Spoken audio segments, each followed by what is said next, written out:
মেয়েরা তো অনেক স্বপ্ন নিয়ে বিয়ে করতে আসে, মেয়েদের সব স্বপ্ন চুরমার হয়ে যায়, মেয়েদের সব কেরিয়ার নষ্ট হয়ে যায়। তো আমি একটা কথা আজকে বলতে চাই যে ছেলেরাও অনেক স্বপ্ন টপ্ন নিয়েই বিয়ে করেন। কোনো ছেলেই তার সংসার ভেঙে যাবে বলে বিয়ে করেন না। একটি মেয়ে একটি ছেলেকে থাপ্পড় মেরে দেয় বিবাহিত জীবনে, তখন বলা হয় ওমেন এম্পাওয়ারমেন্ট, তারপরেই ডিভোর্স। বা একটা ছেলে একটা মেয়েকে থাপ্পড় মারলে তারপরেই বলে ডিভোর্স, মেয়েটি ঘুরে থাপ্পড় মেরেছে। কিন্তু এও আছেন, তেমনি ভালো মেয়েও যেমন আছেন, ভালো ছেলেও প্রচুর আছেন যারা একটা স্বপ্ন নিয়ে বিয়ে করেন যে বিয়ে হবে, সংসার হবে, স্ত্রী আসবেন, তারপরে ছেলে মেয়ে হবে, বাবা মাকে নিয়ে একসঙ্গে থাকবো। তো এবার একটু তাদের কথাও ভাববেন। হ্যাঁ, চিত্রনির্মাতা আপনারা, ছেলেটি মেয়েটিকে থাপ্পড় মারলে মেয়েটি সোজা ডিভোর্সে চলে যায়, থাপ্পড় বলে সিনেমাও হয়ে যায়।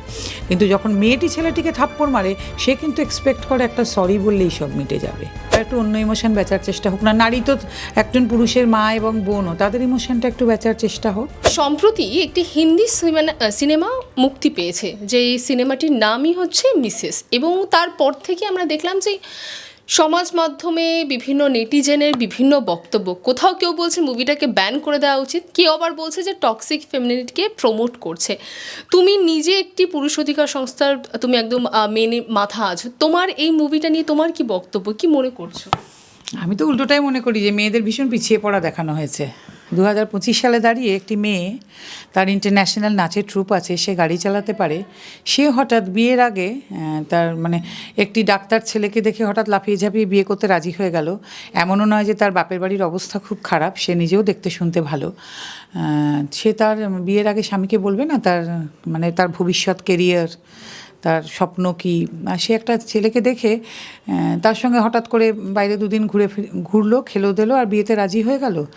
তার একবারও, বা শ্বশুর শাশুড়ির সঙ্গেও তো আমার মনে আলোচনা করে নেওয়া উচিত যে আমার এটা ভবিষ্যৎ কিন্তু কেরিয়ার, আমি একটা ইন্টারন্যাশনাল নাচের ট্রুপ চালাই এবং আমার বাবা মামায় সেভাবেই মানুষ করেছেন। কিন্তু আমি কিন্তু নিশ্চয়ই বিয়ে করছি, বিয়ে করব না এটা নাই হতে পারে, কিন্তু আমি কিন্তু আমার কেরিয়ারটাও এগিয়ে নিয়ে যাব। কই এরকম কথা তো তার বিয়ের আগে একবারও মুখে শুনলাম না।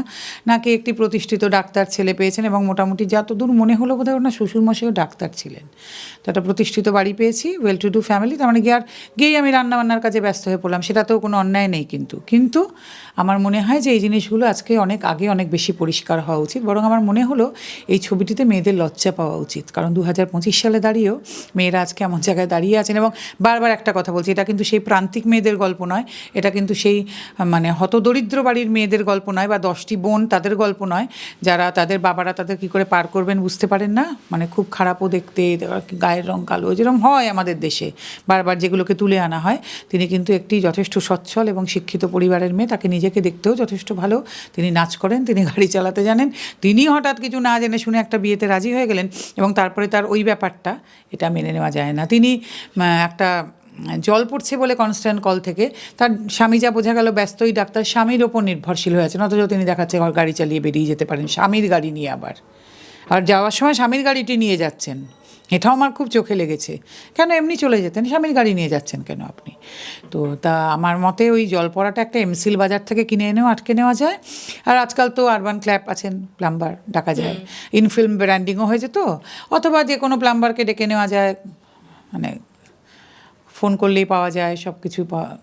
তার জন্য আমাকে কেন ব্যস্ত ডাক্তার স্বামীর ওপর নির্ভর করতে হবে? তাহলে আমি কি আজকের নারী হলাম? তাহলে টক্সিক ফেমিনিজম আমি এটাকে বলবো কি করে? আমি আজকের নারী কোথায় হলাম? আমি তাহলে ইকুয়াল কোথায় হলাম না তো। তাহলে আমার মনে হয় ব্যান ট্যান করে যাওয়ার কোনো ব্যাপার না। তবে হ্যাঁ, একটা কথা এখানে বলবো, এই যে সবসময় ভরিয়ে ফেলতে দেখি না সোশ্যাল মিডিয়ার পাতা বা আলোচনা, মেয়েরা তো অনেক স্বপ্ন নিয়ে বিয়ে করতে আসে, মেয়েদের সব স্বপ্ন চুরমার হয়ে যায়, মেয়েদের সব কেরিয়ার নষ্ট হয়ে যায়। তো আমি একটা কথা আজকে বলতে চাই যে ছেলেরাও অনেক স্বপ্ন টপ্ন নিয়েই বিয়ে করেন। কোনো ছেলেই তার সংসার ভেঙে যাবে বলে বিয়ে করেন না। আর খারাপ মেয়েও যেমন আছেন, খারাপ ছেলেও আছেন, তেমনি ভালো মেয়েও যেমন আছেন, ভালো ছেলেও প্রচুর আছেন যারা একটা স্বপ্ন নিয়ে বিয়ে করেন যে বিয়ে হবে, সংসার হবে, স্ত্রী আসবেন, তারপরে ছেলে মেয়ে হবে, বাবা মাকে নিয়ে একসঙ্গে থাকবো। তো এবার একটু তাদের কথাও ভাববেন। হ্যাঁ, চিত্রনির্মাতা আপনারা, যে যাদের বিয়ের 3 দিনের মাথায় কেস খেতে হয়, বাংলা ভাষায় থানায় হাজিরা দিতে হয়, যাদের বাবাকে ভাইকে ধর্ষণের মামলায় বা ভগ্নিপতিকে অভিযুক্ত হতে হয়, এবং তাদের কিভাবে সমস্ত স্বপ্ন ধূলিসাৎ হয়ে যায় 3 মাসের মাথায়, যখন তাদের অ্যালিমিনিতে 40 লক্ষ টাকা চাওয়া হয়, তাদের মা বোনকে 498, এ তো খুব সাধারণ ব্যাপার। বা আজকে যেটা BNS 85, যখন খুন অ্যাটেম্প টু রেপ মার্ডার, এবং বাবাকে ভাইকে অ্যাটেম্প টু রেপ এরম মামলাও খেতে হয়, এবং তার প্রেগনেন্সি না এসেও তাকে তার স্বামী এবং শ্বশুরবাড়ির লোকেরা নাকি বাচ্চা নষ্ট করে ফেলছেন এরকম মামলা খেতে হয়। তখন তাদেরও স্বপ্ন শ্যাটার্ড হয়, তারা কিন্তু এটা ভেবে বিয়ে করেন না, তাদেরও ভবিষ্যৎ শেষ হয়ে যায় কিন্তু। এবং অনেক ছেলের কিন্তু যে ক্যারিয়ারটা তৈরি হওয়ার কথা ছিল সেটা আর হয়নি এরকম সব কেসের কারণে, তাকে একটা সাধারণ মামুলি চাকরি নিয়ে সন্তুষ্ট থাকতে হয়েছে। হয়তো তিনি অনেক উপরে পৌঁছতে পারতেন, তার হয়তো আবার বহু ছেলের কর্পোরেটে সেক্সুয়াল হ্যারাসমেন্টেও জীবন নষ্ট হয়ে গেছে, এরকমও আছেন। তা চিত্র নির্মাতাদের বলবো এবার একটু এদিকে চোখ ফেরাবেন, এতেও টিআরপি কিন্তু নেহাত মন্দ হবে না, কেমন? কিন্তু কোথাও তো ফোকাসটা সব থেকে বেশি, মানে আমি যদি দেখি যে যত সিনেমা আমরা দেখেছি একটা নারী কেন্দ্রিক বলা ভুল হবে, মানে কোন ইমোশনটা বেশি মানুষের না, সেই ইমোশন তো এতকাল বেচা হলো, এবার একটু অন্য ইমোশন বেচার চেষ্টা হোক না। নারী তো একজন পুরুষের মা এবং বোনও, তাদের ইমোশনটা একটু বেচার চেষ্টা হোক, কেমন? যখন একটি মেয়ে একটি ছেলেকে থাপ্পড় মেরে দেয় বিবাহিত জীবনে, তখন বলা হয় ওমেন এম্পাওয়ারমেন্ট, তারপরেই ডিভোর্স। বা একটা ছেলে একটা মেয়েকে থাপ্পড় মারলে তারপরেই বলে ডিভোর্স, মেয়েটি ঘুরে থাপ্পড় মেরেছে। কিন্তু উল্টোটাই যখন হয়, একটা মেয়ে আবার একটা ছেলেকে থাপ্পড় মারছে, তখন কিন্তু সে এক্সপেক্ট করে শুধু সরি বললেই ব্যাপারটা মিটে যাবে। ছেলেটি মেয়েটিকে থাপ্পড় মারলে মেয়েটি সোজা ডিভোর্সে চলে যায়, থাপ্পড় বলে সিনেমাও হয়ে যায়।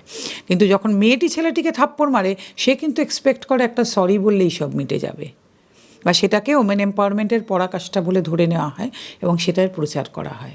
আমি তাই জন্য কিন্তু ছেলেটি মেয়েটিকে কেন থাপ্পড় মারছে সেটা সাপোর্ট করছি না, আবার একদল রেড়ে করে পড়বেন, আমি সেটা বলিনি। কিন্তু আমার কথা, যদি আয়নায় এক মুখ দেখাচ্ছেন তাহলে আরেকটা দিকও দেখান। সব কিছুরই দুটো করে দিক থাকে।